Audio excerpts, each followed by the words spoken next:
sport and all that, you know, and seeing bands and sport, I've been writing, you know, film scripts of half a dozen films. And I've been buying up publishing. I bought a couple of airlines across Atlantic. And sorry, I just had an attack of Paul McCartney. Excuse me. It comes on when I least expect it.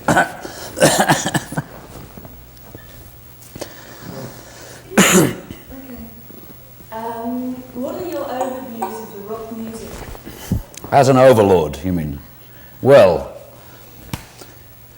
of my period back with Traffic, or you mean now, as a current? I think so, like all the way through.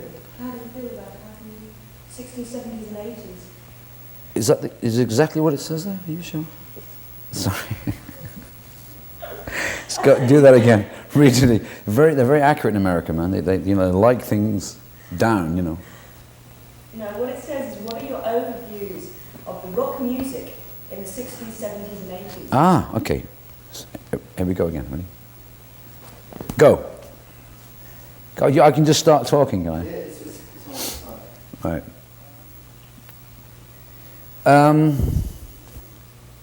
One of complete and utter amazement, really, how people used to say to me, well, what are you going to do when you know, after it's all over?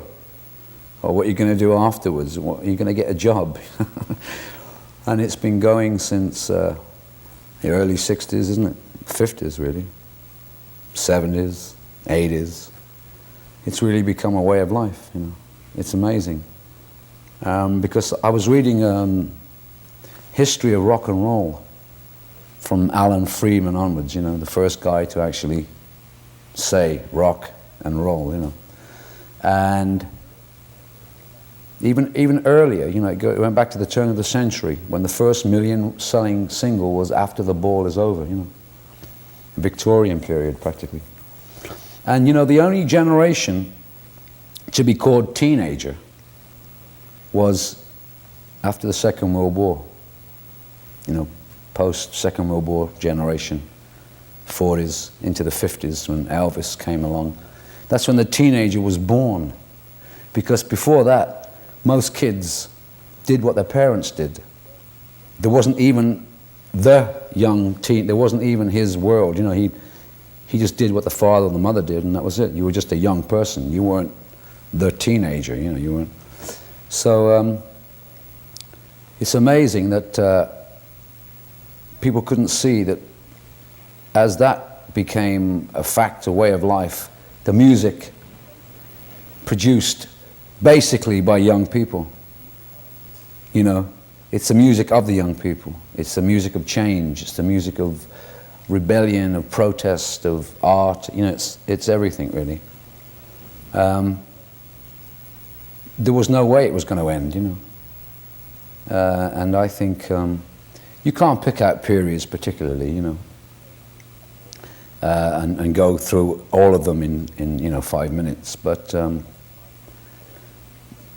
I think, as I said, even going back into the 20s when jazz and some of the great writers and musicians were around, you know, some of the greatest musicians and writers ever, I still think, and not because it's really my own period as being really young, I still think the 60s were the most special and unusual period ever in the development of teenager generation, young people, whatever you want to call them. Because it was the first time when the whole of the young people of the globe, of the earth, for a moment in the 67 to 69 period, came together. You know, when the Beatles did All You Need Is Love, and it went by satellite around the world. I mean, satellites have been done loads of times since, concerts and blah, blah, blah, blah, you know. But it was never like that, because everyone was suddenly aware for a short span of time. Everyone was joined together. Everyone was locked into this same thing, you know. And I think it was an incredible landmark, you know, in the history of. And that's what I think I feel more for the 60s. The 70s and 80s were splinters. It was a splintered period. It splintered off, you know. You got Bowie coming out of the 70s, which was probably one of the strongest things that happened in the 70s, was probably Bowie. Although Bowie was really at the end of the 60s, early 70s. And then, you know, it just fragmented.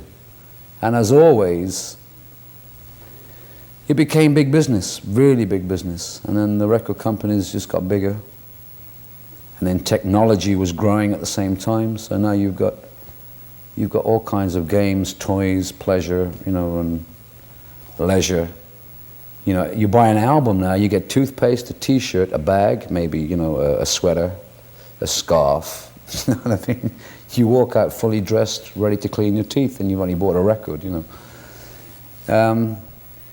I don't know, it's like Andy Warhol said, everyone will be famous. Everybody in the world will have their, you know, will be famous for a second or two. And it's getting to that stage now. It's speeding up all the time, you know.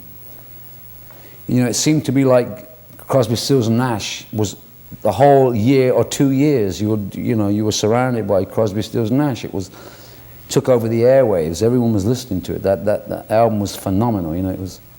Now things happen and it's gone. You know, it's doesn't last quite so long. Not because of the fault of the artist, but I think because of the business. You know. Can you sum up Jim Capaldi in a few sentences? That's who's that? That's a guy that. Don't tell me. Yeah, he was. He tried to play drums, sing, and play maracas and tambourine at the same time. I remember him struggling away. What can I sum him up as? Struggling Italian in England. Who's I don't know. God, it's hard to sum yourself up, isn't it? I'd say a dashing, charismatic, kind of successful writer. I don't know, I guess I'm just a survivor. More than a survivor, you know. I don't think I'll ever stop being turned on by music, which is good. I think that's the most important thing. I think when I was a kid, I had an incredible amount of energy. I was very hyper, kind of a kid. And I think what you are, from the minute you're conceived, is what you are and what you remain. Changes come and go. I was basically a crazy, rhythm-crazed animal, you know, and I think I'll always be the same, you know. But I do have another side of me, which is more gentle, lyricist, writer. I do get inspired by, you know, good songs, lyrics, and what's happening in the world, you know. I wrote a couple of songs in Brazil. One called Favela Music that I thought was quite good.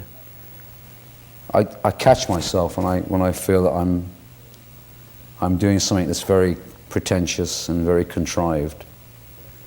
And it's a terrible thing to say, but it happens more the older you get. It seems to slip in. They keep slipping in on you, you know. And I think just trying to live on the edge and stay and write the things that have meaning, you know, that say something. It doesn't matter if it's not popular for the moment, you're not flavor of the week. It's okay, it's cool. Because it comes and goes, you know.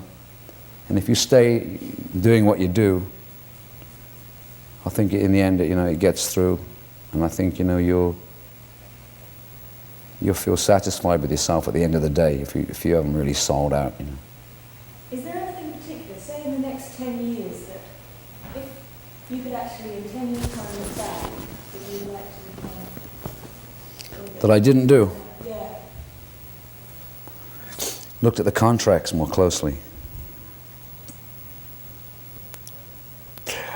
That's about it, really. How do you see yourself in 10 years' time? I didn't become a movie star. I should have done that. Forgot that. Why did I miss that? In 10 years' time, probably as a, you know, aging drummer lyricist, rock and roller, who's probably got 2 bad legs from playing football. I don't really know in 10 years' time. Will we be here in 10 years' time? Can anybody tell me that?